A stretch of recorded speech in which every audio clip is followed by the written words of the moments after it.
Assalamualaikum warahmatullahi wabarakatuh. Sahabat dan adik-adik sekalian, pada video saya kali ini kita akan belajar bersama tentang mutasi. Adapun materi yang akan kita bahas pada video kali ini adalah tentang pengertian mutasi dan macam-macam mutasi. Namun sebelum saya teruskan, perhatikan tulisan subscribe. Apabila masih berwarna merah, maka silahkan klik pula gambar lonceng yang ada di sampingnya, sehingga sahabat dan adik-adik sekalian akan senantiasa menerima notifikasi atau pemberitahuan apabila saya mengupload materi baru atau video yang baru. Bagi sahabat dan adik-adik yang sudah subscribe, saya ucapkan banyak terima kasih. Materi pertama yang akan kita bahas adalah tentang pengertian mutasi. Mutasi adalah perubahan yang terjadi pada materi genetik. Bisa terjadi pada kromosom, bisa terjadi pada gen atau DNA yang ada di dalam inti sel. Organisme yang mengalami mutasi itu disebut dengan mutan, sedangkan agen penyebab mutasi disebut dengan mutagen. Nah, sekarang kita bahas tentang macam-macam mutasi. Macam mutasi berdasarkan letak sel yang mengalami mutasi dibedakan menjadi dua macam, yaitu mutasi somatik dan mutasi germinal. Mutasi somatik yaitu mutasi yang terjadi pada sel tubuh. Apabila terjadi pada sel yang masih aktif membelah, maka nanti akan mengakibatkan keabnormalan sejak lahir. Jika terjadi pada sel yang sudah dewasa, maka nanti akan mengakibatkan keabnormalan yang dampaknya kecil dan dapat ditolerir. Nah, kemudian mutasi somatik ini adalah tidak diwariskan. Yang kedua yaitu mutasi germinal. Mutasi germinal yaitu mutasi yang terjadi pada sel gamet. Perubahan genetik yang besar dapat mengakibatkan kematian pada sel gamet itu. Apabila perubahan genetik yang tidak begitu besar, maka sel gamet dapat melakukan pembuahan. Nah, mutasi germinal ini nantinya dapat diwariskan. Nah, kemudian yang kedua adalah mutasi berdasarkan penyebabnya. Yang pertama adalah mutasi spontan atau mutasi alami. Ini merupakan mutasi yang disebabkan oleh alam. Nah, misalnya adalah karena radiasi sinar kosmis, radiasi sinar radioaktif, radiasi sinar ultraviolet, atau radiasi ionisasi dan lain-lain. Semua mutasi nanti penyebabnya faktor alamiah. Hasil mutasi spontan ini biasanya bersifat resesif, bersifat steril atau mandul, dan juga bersifat letal. Kemudian yang kedua adalah mutasi induksi atau mutasi buatan. Nah, mutasi ini terjadi karena usaha manusia. Nah, sehingga ini merupakan mutasi yang disengaja oleh upaya atau usaha dari manusia. Mutasi ini dilakukan dengan menggunakan mutagen, bisa mutagen fisika, bisa mutagen kimia, atau bisa juga nanti mutagen biologis. Nah, mutagen kimia misalnya nanti ada kolkisin, ada asam nitrat, ada gas metan, senyawa alkil, dan masih banyak lagi. Nanti akan kita bahas pada video yang kedua. Kemudian mutagen fisika misalnya ada sinar X, sinar gamma, sinar beta, radiasi neutron, atau juga radiasi elektron. Berikutnya adalah macam mutasi berdasarkan tempat terjadinya. Nah, ini nanti yang pertama adalah mutasi gen. Mutasi gen adalah mutasi yang terjadi pada susunan basa nukleotida pada molekul gen atau pada gen, yaitu pada DNA, bukan pada lokus atau bagian yang lain dari kromosom.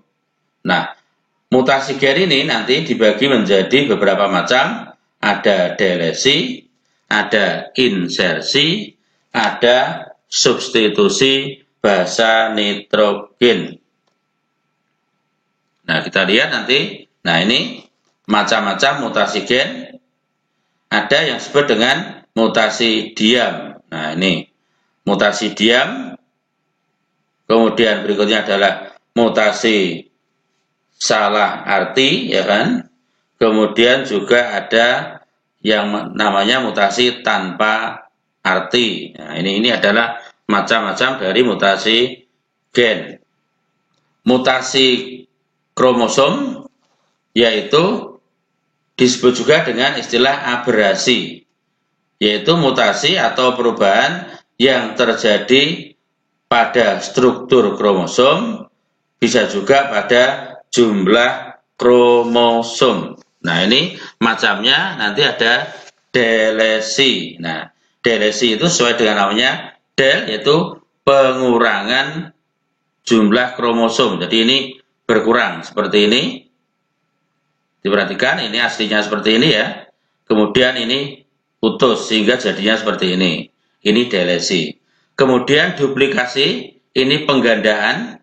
Jadi nanti kromosomnya bertambah. Nah, kita lihat sebelumnya seperti ini. Nah, ini bertambah ya. Ini 1, 2, 3, 4 sampai 8. Ini ada beberapa yang bertambah. 1, 2, 3, 4, 5, 4, 5 dan seterusnya. Ini penggandaan. Jadi ada nanti penambahan atau duplikasi. Kemudian inversi. Nah, kalau inversi ini adalah susunannya terbalik. Kita perhatikan di sini. Kita perhatikan sebelumnya seperti ini. Nah, ini warnanya aja bisa dilihat nanti. Ada coklat, ada merah. Nah, sekarang terbalik ini. Nah, ini setelahnya ini. Nah, setelah merah, ini kuning. Padahal sebelumnya tadi merah, ini coklat ini. Nah, ini namanya inversi. Jadi susunannya terbalik.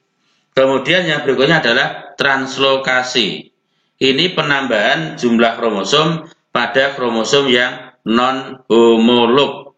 Nah, jadi kalau tadi yang duplikasi tadi terjadi penambahan pada kromosom yang homolog, kalau ini pada kromosom yang non-homolog. Nah, misalnya gimana yang kita lihat?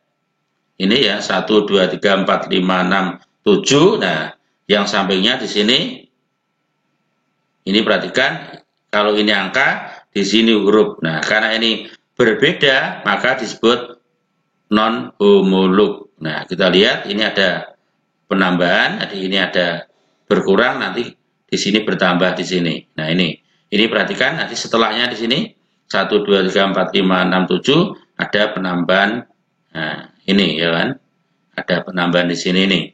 Nah, kemudian yang berikutnya adalah katenasi. Nah, katenasi ini adalah kromosom non-homolog. Nah, ini ada 2 kromosom non-homolog, ini dengan ini homolog ya kan. Ini dengan ini homolog, tapi kalau ABC dengan XYZ itu non-homolog. Nah, tapi kalau ABC dengan ABC homolog, XYZ dengan XYZ ini homolog. Nah, sekarang kita lihat ABC ini dengan XYZ ini non-homolog. Nah, kemudian ini membelah menjadi 4. Nah, kita lihat di sini. Kemudian nanti ujung-ujungnya ketemu. Nah, ini Z ketemu Z. Nah, X. Nah, ini ya. Di sini ketemu. Nah, ini C dengan X. Jadi ini tidak homolog. Jadi ujung-ujungnya ketemu sehingga membentuk semacam lingkaran seperti ini. Maka disebut dengan istilah katenasi. Ini adalah mutasi yang pertama, perubahan struktur kromosom. Nah, sekarang yang berikutnya adalah mutasi yang kedua, yaitu perubahan jumlah kromosom. Nah, perubahan jumlah kromosom ini yang pertama adalah euploidi atau perubahan set kromosom. Nah, satu set kromosom itu adalah N. Jadi ini adalah perubahan pada set kromosom ya. Jadi kalau nanti ada pertanyaan, satu set kromosom itu berapa? Nah, yaitu N. Nah, N itu berapa? N itu tergantung jumlah kromosomnya. Kalau misalnya manusia kromosomnya 46, berarti N-nya 23. Jadi N itu setengah dari jumlah kromosom.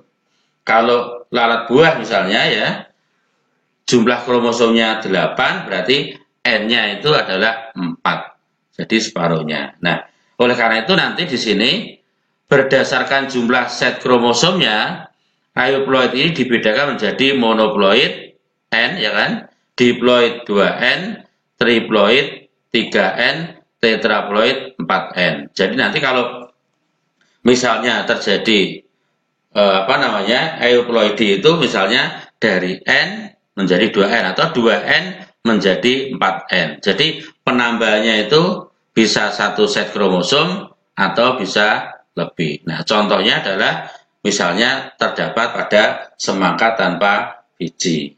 Jadi kalau semangka yang normal itu kromosomnya adalah 2N. Nah, sehingga nanti mengalami penambahan jumlah kromosom, nah, bisa triploid atau tetraploid sehingga nanti menghasilkan semangka tanpa biji. Kemudian yang kedua adalah perubahan penggandaan atau aneuploid atau aneuploide. Adalah perubahan jumlah kromosom dalam satu set genom kromosom. Penyebabnya bisa anafaselak atau non-disjunction atau gagal berpisah. Macamnya adalah ada nulisomi, ini apabila 2N min N atau kehilangan 2 kromosom. Ini berbeda dengan tadi. Kalau tadi kan satu set kromosom, 2 set kromosom. Kalau ini hanya misalnya 2 ya 2 kromosom. 2N min 1 berarti kehilangan 1 kromosom. 2N plus 1 ya trisomi ya kan, berarti kelebihan 1 kromosom. Tetrasomi berarti penambahan 2 kromosom. Nah, contohnya kalau manusia misalnya ya, manusia jumlah kromosomnya 46 mengalami monosomi sehingga 2N min 1 sehingga 46 dikurangi 1 jumlahnya 45. Mengalami trisomi berarti nanti 2N plus 1 berarti 46 ditambah 1 sehingga jumlahnya 47. Itu kalau misalnya pada manusia. Kalau tetrasomi berarti ya 46 ya ditambah 2 sehingga 48. Itu contoh saja, itu kalau misalnya nanti pada manusia. Nah, nanti untuk video yang berikutnya nanti akan saya jelaskan apa dampak dari mutasi ini. Misalnya nanti ada beberapa kelainan pada manusia karena mutasi kromosom dan seterusnya, nanti akan saya jelaskan pada video saya yang kedua. Itu yang bisa saya sampaikan. Apabila ada pertanyaan, silahkan tulis pada kolom komentar yang ada pada bagian bawah video ini. Demikian yang bisa saya sampaikan. Ada kurang lebihnya saya mohon maaf. Dan apabila dirasa video ini bermanfaat, silahkan bagikan, silahkan share ke teman-teman atau rekan-rekan dari sahabat dan adik-adik sekalian. Saya akhiri, wassalamualaikum warahmatullahi wabarakatuh.